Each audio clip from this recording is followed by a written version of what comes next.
10-2, something like that.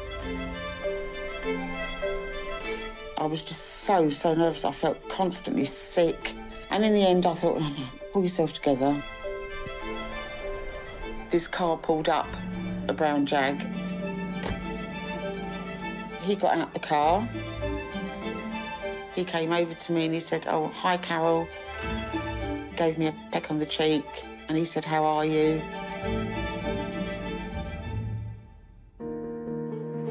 He opened the door for me. "Where would you like to sit?" The conversation just sort of rolled all the time. We had a bit of a giggle. We sat there as if we'd known each other for years. The house sale goes through more quickly than the family expected, so they have to move into a rental property whilst looking for a house to buy. His divorce paperwork, Gary is incorrectly listed as a bachelor when he has actually been married before. I had a text on my phone, and I knew it was obviously nobody that I knew because it came up as a number and not a name. I looked at the text and it said, "Whatever you and Gary are playing at, it's not very nice." And I thought, what? And I thought, well, who is this? I wasn't quite sure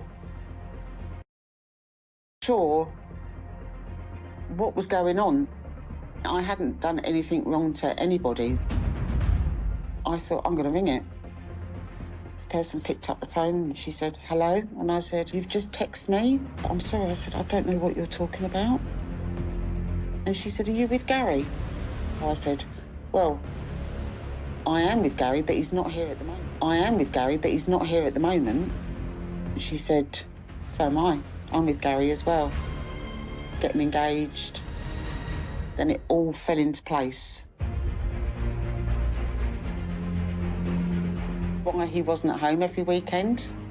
He wasn't doing jobs. He was with somebody else. The reason why his phone was turned off was not because his battery had gone flat. It was because he turned it off because he didn't want any interruptions. She was another one of the victims, and Gary had been romancing her too. While the police begin their investigations, Carol has started her own. Gary had given me his passwords to get onto his email accounts. And luckily enough, he hadn't changed his password. So I was like a detective. I was going through all his emails every single night.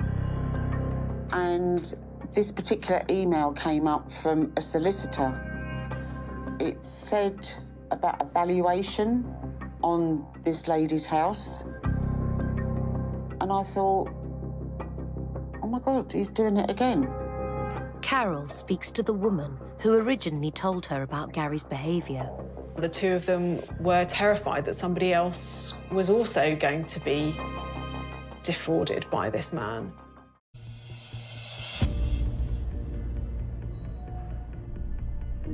Detective Simmons arranges to meet with Carol outside her house in an unmarked car.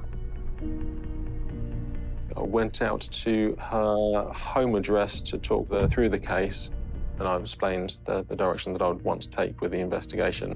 He showed me a big piece of paper, and there was so many different names that he'd been using. I remember thinking, oh my God, all those names. I was trying to take it all in. I was trying to think of what kind of person could do this.